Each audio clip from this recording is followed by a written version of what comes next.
ఈ మధ్య పాస్టర్ గారు మారిపోయారబ్బా. వారికి ప్రాధాన్యత ఇస్తూ ఉన్నారు, వీళ్ళ మాట వింటూ ఉన్నారు. ఇదిగో వాళ్ళు కొత్తగా వచ్చారు, వాళ్ళకి పాటిస్తాం ఏమిటి, ఇదిగో ఈ పని ఇలా చేయడం నాకు నచ్చలేదు, ఇదిగో ఈ మాటలు ఎలా చెప్తూ ఉన్నారేంటి, అదేంటి ఇదేంటి సంగుతూ ఉన్నారా?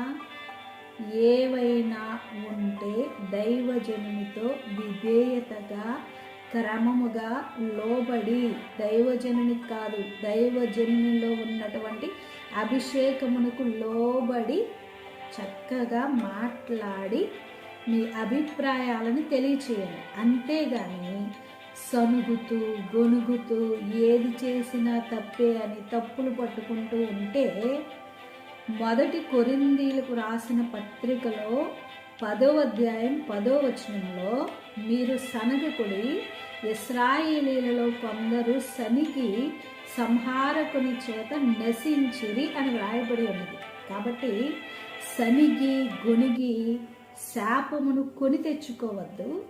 దైవజనునితో దేవుని మనస్సుతో ఏకీభవించి సంతోషముతో దేవునిలో సాగండి. దేవుని కృప అప్పుడు మీకు తోడుగా ఉండి నడిపిస్తుంది. God bless.